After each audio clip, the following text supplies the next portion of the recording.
नमस्कार. माझं नाव विजय सुर्वे. मी लग्न सोहळा मुंबईसाठी काम करतो.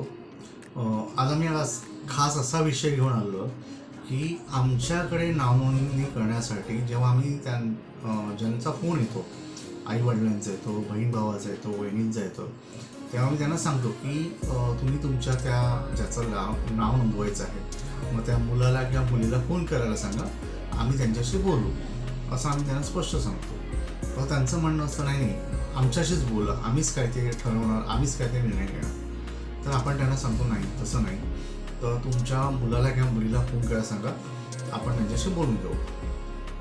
तर होतं काय की हे सांगण्यामागचा उद्देश काय, तर जी जनरेशन गॅप आपण ज्यांना म्हणतो, तशीच एक गॅप, कम्युनिकेशन गॅप त्या मुलाच्या आणि त्या मुलीच्या आईवडिलांबरोबर असते आणि त्याचा इफेक्ट हा नंतर आमच्यावर होतो. कसं ते समजावून सांगतो. लक्षात घ्या, त्या मुलाने किंवा मुलीने आईवडिलांना काहीतरी सांगितलं असतं, हां असं हवं आहे तसं हवं आहे, ओके. त्यांच्या मनामध्ये एक असतं आणि आईवडिलांच्या मनामध्ये एक गोष्ट असते की अशी मुली सून पाहिजे किंवा अशी आपली काय म्हणतात त्याला, सून असेल किंवा आपली भावी जावई असावा, अशा त्यांच्या अपेक्षा असतात. तर ह्या सगळ्या अपेक्षा त्यांच्याही आणि ह्यांच्याही, मुलाच्या आणि मुलीच्या अपेक्षा, तर हे कुठेतरी मॅच होत नाही. जेव्हा त्यांना पत्रिका आपण दाखवतो की बाबा ही पत्रिका जमलेली आहे, तुम्ही बघा, तेव्हा ते तिथे काहीतरी खाडाखोड करतात. तर ह्याचा अनुभव पाठीशी असल्यामुळे आम्ही स्पष्ट सांगतो की त्या मुलांना बोलायला सांगा.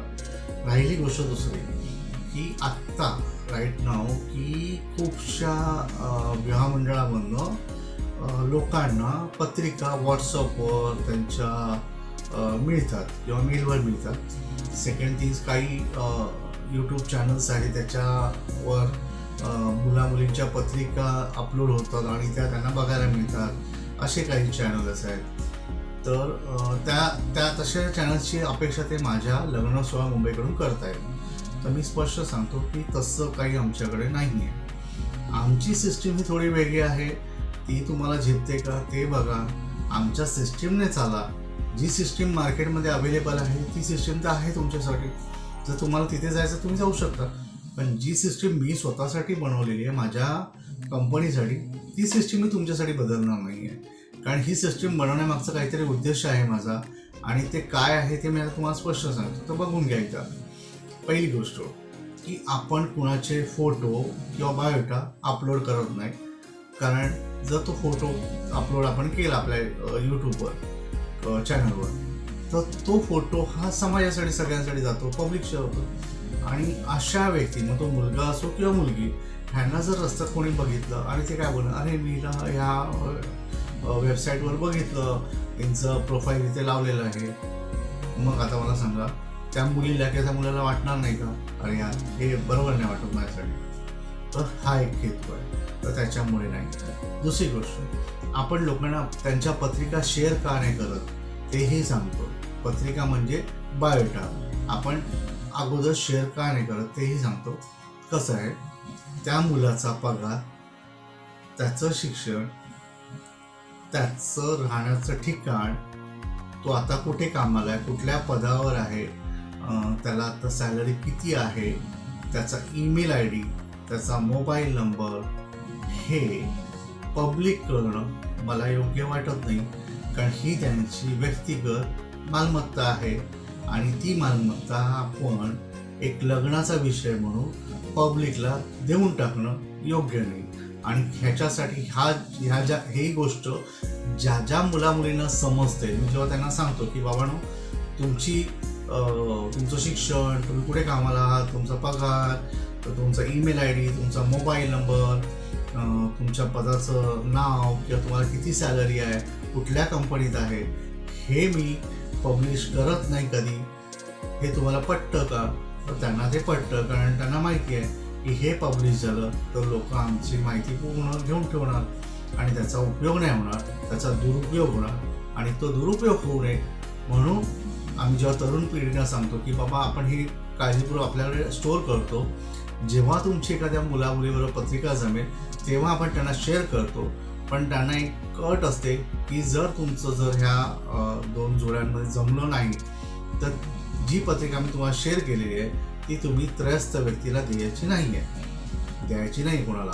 म्हणजे समजा एखाद्याला आपण पत्रिका पाठवली जमली म्हणून त्याच्या मुलीबरोबर, तर त्या मुलाची पत्रिका त्याच्या मुलीवर जमली म्हणून आपण पाठवले, पण काय होतं की काही बघण्यामध्ये किंवा काही विचारविनिमयामध्ये ते तुटतं, नाही असं नाही. मग त्या मुलाची पत्रिका ते 10 जणांना पाठवू शकत नाही का? तर ती पत्रिका ही त्यांना आपण कॉन्फिडेन्शियल दिलेली असते.